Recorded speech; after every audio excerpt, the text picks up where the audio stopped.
नमस्कार दोस्तों। ईएमआरएस यानी कि एकलव्य मॉडल रेसिडेंशियल स्कूल के तरफ से दोस्तों हॉस्टल वार्डन की नई भर्ती 2024 से लेकर के एक बड़ी अपडेट लेकर के आ गया हूं दोस्तों। आज की वीडियो में कितना पोस्ट है, सैलरी क्या मिलेगा, सिलेबस क्या रहेगा, फॉर्म कैसे फिल करना है, कब से फॉर्म अप्लाई हो रहा है, सारा कुछ A to Z जानकारी बताने वाला हूं। बस आप लोगों से हमेशा की तरह एक ही मांग है दोस्तों, वीडियो को एक लाइक जरूर कर दीजिएगा। साथ ही साथ अगर आप चैनल में पहली बार आए तो सब्सक्राइब कर दीजिएगा दोस्तों। तो चलिए शुरू करते हैं। देखिए, सबसे पहले मैं बता दूं, ये जो ईएमआरएस है, एकलव्य मॉडल रेसिडेंशियल स्कूल, इसकी वैकेंसी हॉस्टल वार्डन की 2023 में आया था। उसका पूरा प्रक्रिया ज्वाइनिंग से लेकर के सब कुछ कंप्लीट हो चुका है। अभी इसका सेकेंड फेज आ रही है। तो सेकेंड फेज में कितना पोस्ट है, सारा कुछ अभी इस वीडियो में मैं बता रहा हूं। तो देखिए दोस्तों, अगर हम पोस्ट की बात करते हैं तो टोटल ईएमआरएस में स्वीकृत कितना हुआ था, 1480 पोस्ट। और इसमें से कितना हो, 669 पोस्ट क्या हुआ था, आप लोगों को आया था फर्स्ट फेज में। अब सेकेंड फेज के लिए क्या पोस्ट बच जाती है, 811 पोस्ट। ठीक है, तो इसी 811 पोस्ट की भर्ती आ रही है और इसी के अपडेट में आप लोगों को बता रहा हूं, जिसमें अगर एज क्राइटेरिया के बारे में बता दूं तो एज 35 साल रखी गई है मैक्सिमम। ठीक है, जितने भी कैंडिडेट बोलते थे सर हमारा एज 30 साल है, 28 साल है, 29 साल है, 31 साल है, 32 साल है, उन सभी कैंडिडेट के लिए एक बड़ी खुशखबरी है। एज आप लोगों का 35 साल रखा गया है, लेकिन SC ST हो तो 5 साल छूट, OBC हो तो एज में 3 साल की छूट मिलने वाली है दोस्तों। अब देखिए, एक चीज और आप लोगों को मैं बता दूं, इसमें फी भी है भाई। तो यूआर OBC EWS का 1000 रुपए फी लेता है और SC ST और PWD कैंडिडेट का 0 रुपए फी है। यही फी सेम 2023 की वैकेंसी में था, यही फी अभी 2024 में आप लोगों को देखने को मिलेगा।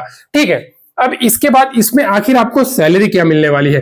तो देखिए भाई, ईएमआरएस में जो हॉस्टल वार्डन है ना, वो मेल फीमेल दोनों कैंडिडेट के लिए वैकेंसी है, सबसे पहली बात। और इसमें जो सैलरी है आपको 29,200 से 92,300 के बीच में मिलने वाली है।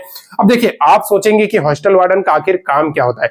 तो हॉस्टल वार्डन का भाई बच्चों को देख रेख, उनका स्वास्थ्य सही है कि नहीं है, वो लोग कैसे रह रहे हैं, उनका तबियत अगर खराब है तो इमरजेंसी में पहले तो फर्स्ट एड आपको मतलब प्रोवाइड कराना है, उसके बाद अगर हो सके तो आपको हॉस्पिटल लेके जाना है। ऐसा बच्चों का देख रेख पूरा कंप्लीट देखना है दोस्तों, उनका खाना से लेकर के सब कुछ।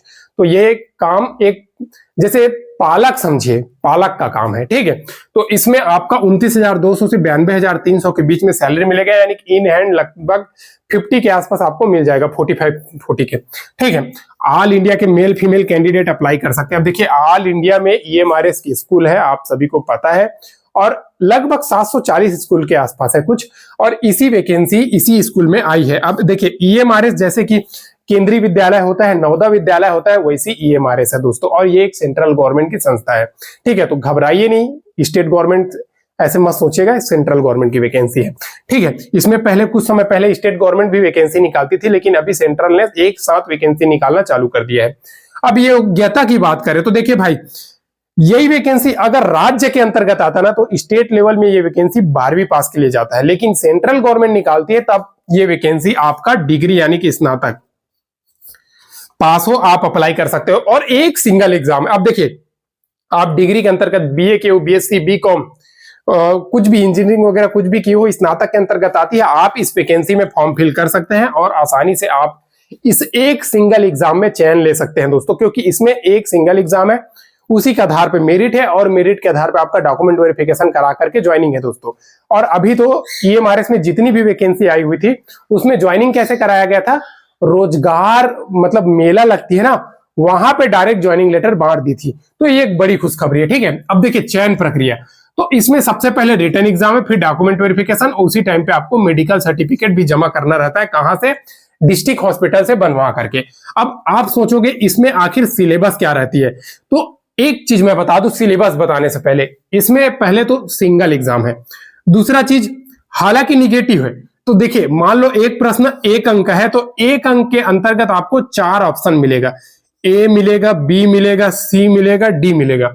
और आपको अगर आ नहीं रहा, आपसे क्वेश्चन बन नहीं रहा है, क्योंकि ऑल इंडिया लेवल की वैकेंसी, तो आप ब्लैंक मत छोड़ करके आइएगा, कोई सा भी टिक लगा दीजिएगा। जैसे कि देखिए, इसमें 4 ऑप्शन है। ठीक है, अब आपको क्या सोचना है, देखिए सबसे ज्यादा आपसे जो पेपर बना है जिसका आंसर आपको पता है, उसमें बी ऑप्शन सबसे ज्यादा आ रहा है या ए ऑप्शन सबसे ज्यादा आ रहा है, सी आ रहा है, वो देख लीजिएगा। उसके बाद सब में हो सके तो वही लगा दीजिएगा, ठीक है। और दूसरा चीज, एक और ऑप्शन बता दूं, देखिए एक क्वेश्चन आपका 1 अंक का है और माइनस कितना होगा, 1/4 अंक माइनस होगा, यानी कि 4 गलत करोगे तो 1 नंबर होगा। अब देखिए ये मान लो 3 गलत भी हो जाता है ना, तब भी इस एक सही में से आपका 0.25 अंक बच जाता है। तो मतलब फायदा आप ही का होने वाली है, तो ये बात आप सभी जान लीजिएगा। अब देखिए इसमें 120 क्वेश्चन है दोस्तों, 120 नंबर का, 2.5 घंटे समय मिलता है दोस्तों, और निगेटिव मार्किंग 0.25 रहती है। तो आप सभी जितने भी मेल और फीमेल कैंडिडेट अभी के टाइम पे मुझे मस्ट वॉच कर रहे हैं, उन सबको मैं बता दूं, अगर वीडियो के इस सेशन में आ गए हैं तो एक सिंगल एग्जाम है भाई, उसी के आधार पर आपका सिलेक्शन है, जरूर पेपर दिला लीजिएगा, सुनहरा मौका है आप सभी के पास, ठीक है। ऑफलाइन होता है, OMR बेस्ड पेपर होता है, और 15 दिन के अंतर्गत इसका रिजल्ट जारी कर दिया जाता है, ये बात आप जान लो, और फिर 15 दिन के अंदर डॉक्यूमेंट वेरिफिकेशन कंप्लीट करा देता है। अब देखिए रीजनिंग आपका 20 क्वेश्चन आएगा 20 नंबर का, नॉलेज ऑफ ICT का आएगा 20 क्वेश्चन आएगा 20 मार्क्स का, जनरल अवेयरनेस का आएगा 10 क्वेश्चन 10 नंबर का, और पास्को एक्ट बच्चों से रिलेटेड 10 क्वेश्चन 10 नंबर का, इंग्लिश 10 क्वेश्चन 10 नंबर का, हिंदी 10 क्वेश्चन 10 नंबर का, लोकल भाषा 10 क्वेश्चन आएगा। अब देखिए हर एक स्टेट का अपना अलग अलग भाषा है, तो आप जैसे कि अपने भाषा में भी 10 अंक का क्वेश्चन पूछेगा आपके भाषा के हिसाब से, ठीक है, तो वो देख लीजिएगा, ठीक है। लोकल भाषा 10 क्वेश्चन 10 अंक का, एडमिनिस्ट्रेटिव एप्टीट्यूड 30 क्वेश्चन 30 नंबर का, टोटल हो जाता है दोस्तों 120 क्वेश्चन 120 नंबर का।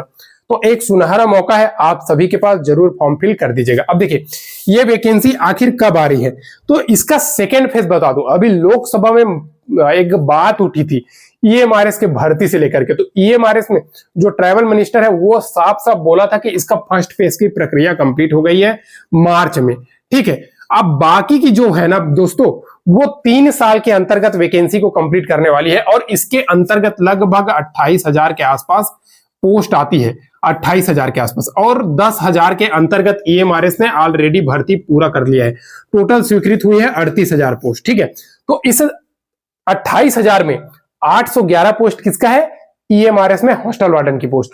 तो ये भी भर्ती आ रही है, और ये भर्ती आपको कब तक देखने को मिलेगी, ये भर्ती आपको जुलाई से लेकर के अगस्त के बीच में कभी भी ये भर्ती देखने को मिल जाएगी दोस्तों, ठीक है। तो आप सभी अपना पढ़ाई तेज कर दीजिए। अगर आप तैयारी करना चाहते हैं दोस्तों, तो बहुत सारे चैनल भी हैं, मेरे अपने चैनल में भी नोट प्रोवाइड कर दूंगा, नजदीकी बुक स्टोर में भी जाकर के बुक बाई कर सकते हो। जरूर इस वैकेंसी का फॉर्म फिल कर दीजिएगा, अगर आप ग्रेजुएट कैंडिडेट हैं और अगर आपका एज 35 साल से ऊपर नहीं है, तो ये बात आप लोग जान लीजिए दोस्तों, कोई सभी कैटेगरी के, क्योंकि EMRS एक ऐसा है, स्कूल के अंतर्गत नौकरी है, कोई टेंशन नहीं है, फास्ट प्रोसेस है भाई, ठीक है।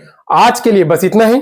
किसी भी प्रकार का अगर आपके मन में सवाल है जरूर कमेंट कीजिएगा, और वीडियो को लाइक नहीं किया तो लाइक कर दीजिएगा, और साथ ही साथ चैनल को सब्सक्राइब नहीं किया, डेली सरकारी नौकरी के प्रोवाइड कराता हूं अपडेट दोस्तों, सब्सक्राइब कर लीजिएगा। फिर मिलते हैं नेक्स्ट वीडियो में नई गवर्नमेंट जॉब नई सरकारी नौकरी के अपडेट के साथ, तब तक के लिए जय हिंद।